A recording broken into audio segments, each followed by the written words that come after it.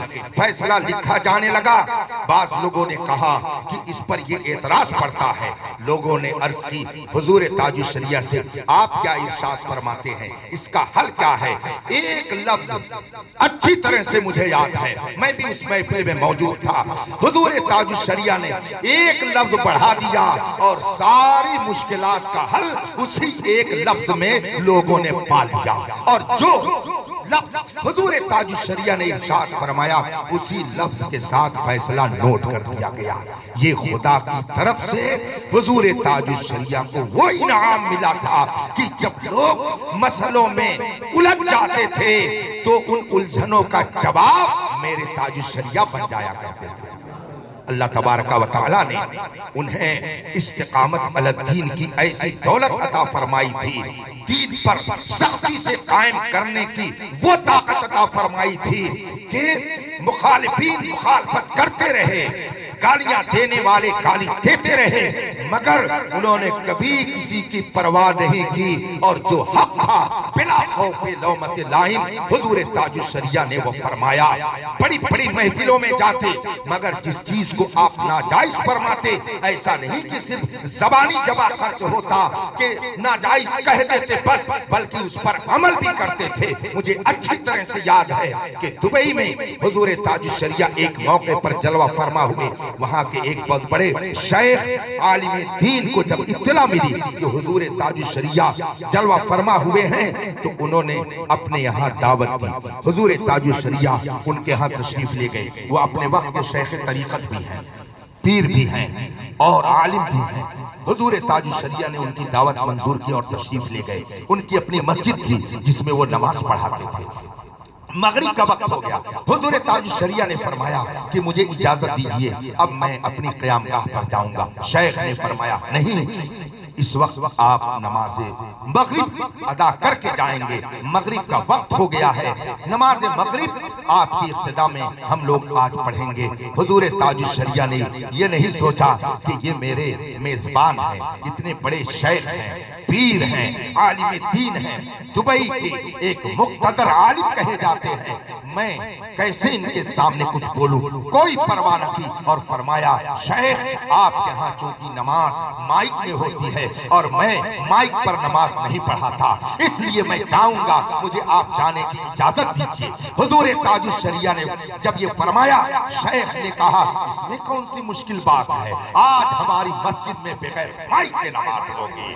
اس کا مطلب یہ ہے کہ تاج الشریعہ وہ ہیں کہ حالات کا دھارا بدل دیا کرتے تھے. یہ نہیں کہ خود ماحول میں ڈھلتے تھے بلکہ ماحول کو اسلام کے سانچے میں ڈھال دیا کرتے تھے. حضور تاج الشریعہ نے جب مغرب کی نماز بغیر مائک کے پڑھائی تو وہاں پر لوگوں میں چیمی گوئیاں شروع ہو گئی. جو عرب کے لوگ حضور تاج الشریعہ کے مرتبے سے ناواقف تھے انہوں نے آپس میں کہنا شروع کر دیا آج نماز کیسی ہوئی, بغیر مائک کے ہو گئی, ہم لوگوں نے نہیں سنی قرات, ہم لوگوں کی نماز خراب ہو گئی ہوگی. جب وہاں کے شیخ کو یہ بات معلوم ہوئی تو آپ نے ان سب کو اکٹھا کیا اور اکٹھا کرنے کے بعد اتنا شاندار جملہ ارشاد فرمایا. انہوں نے فرمایا سنو, آج تک تم لوگوں نے جتنی نمازیں پڑھی ہیں ان نمازوں کے بارے میں یہ نہیں کہہ سکتا کہ صحیح ہوئی کی نہیں ہوئی, قبول ہوئی کی نہیں ہوئی, مگر اس وقت جو تم نے نماز اس عارف باللہ کی ابتدا میں پڑھی ہے میرا وجدان کہتا ہے یہ نماز ضرور قبول ہوئی ہوگی. یہ شان تھی حضور تاج الشریعہ کی. اللہ تبارک و تعالیٰ نے ان کو وہ جرأت حق گوئی دی تھی کہ بڑے بڑوں کے درمیان احقاق حق کرنے میں وہ کسی کی پرواہ نہیں کرتے تھے. اور ایسا کیوں نہ ہو, یہ تو وراثت ان کے جد امجد سرکار اعلیٰ حضرت سے انہیں ملی تھی. اعلیٰ حضرت رضی اللہ تعالیٰ عنہ نے اپنے دور میں بلا خوف توبت لائم ہر باطل فرقے کا رد کیا اور اسلام کے خلاف جتنی تحریکیں اٹھی ساری تحریکوں کو بے نقاب کیا، اور جن تحریکوں نے مسلمانوں کا رشتہ نبی سے توڑنا چاہا سب کو چوراہے پر بے نقاب کر دیا، جس کا نتیجہ یہ ہے کہ پوری دنیا نے پکارا، ڈال دی قلب میں عظمت مصطفیٰ سیدی اعلیٰ حضرت پہ لاکھوں سلام۔ ان کے شہزادے حضور تاج الشریعہ ہیں تو ظاہر سی بات ہے وہ تاثیر تو آئے گی، حق گوئی اور بے باکی میں اس زمانے میں ان جیسا عالم ربانی اگر آپ ڈھونڈیں تو آپ کو مشکل سے ملے گا۔ وہ جدھر جاتے الحمدللہ اگر بیابان وہ جگہ ہوتی تو فوراً وہ گلشن بن جایا کرتی تھی، ویرانے میں جاتے تو وہ جگہ آباد ہو جاتی، بنجر زمین میں جاتے تو اہل سنت کا لالا زار وہ جگہ بن جایا کرتی تھی۔ ان کا سایہ ایک تجلی، ان کا نقش پا چراغ، وہ جدھر گزرے ادھر ہی روشنی ہوتی گئی۔ رب قدیر حضور تاج الشریعہ کے فیض و برکات سے عالم اسلام کو مالا مال فرمائے۔ وہ شیخ طریقت بھی ہیں، وہ رہبر راہ شریعت بھی ہیں، وہ اپنے وقت کے افقہ الفقہا بھی ہیں، وہ اپنے وقت کے امام المحدثین بھی ہیں، وہ اپنے وقت کے میر کارما بھی ہیں، وہ اپنے وقت کے شیخ کامل بھی ہیں، وہ اپنے وقت کے قطب ربانی بھی ہیں، اور وہ اپنے وقت کے ہندوستان کے اندر اہل سنت کی شان اور ہم سنیوں کی جان تھے۔ رب قدیر نے انہیں جن خوبیوں سے نوازا تھا دور دور تک اس کی مثال ہمیں نظر نہیں آتی ہے۔ قرآن ارشاد فرماتا ہے ان الذین آمنوا وعملوا الصالحات سیجعل لهم الرحمن ودا، جو ایمان لائے اور نیک عمل کیے اللہ تبارک و تعالی لوگوں کے دلوں میں ان کی محبت پیدا کر دے گا، مقبولیت ان کی لوگوں کے دلوں میں اللہ پیدا کر دے گا۔ حضور تاج الشریعہ محبوبیت و مقبولیت کے جس منزل پر تھے ان کی نماز جنازہ نے لوگوں کو ماتھے کی آنکھوں سے اس کا نظارہ کرا دیا۔ پوری دنیا ان کے قدموں میں آ گئی اور پوری دنیا میں ان کے انتقال پر غم اور افسوس کا اظہار کیا گیا۔ عرب ہو کہ عجم ہو، بر اعظم ایشیا ہو کہ امریکہ اور افریقہ ہو، جہاں جہاں اہل سنت و جماعت کے ماننے والے لوگ موجود ہیں حضور تاج الشریعہ کی عظمت کا اعتراف وہاں وہاں آج بھی کیا جاتا ہے۔ اللہ تبارک و تعالی اس محفل کو شرف قبولیت عطا فرمائے اور ہم سب کو مذہب حق اہل سنت و جماعت مسلک اعلیٰ حضرت پر قائم رکھے اور اس کی صحیح خدمت کی ہم سب کو توفیق عطا فرمائے۔ وآخر دعوانا ان الحمدللہ رب العالمین۔ السلام علیکم۔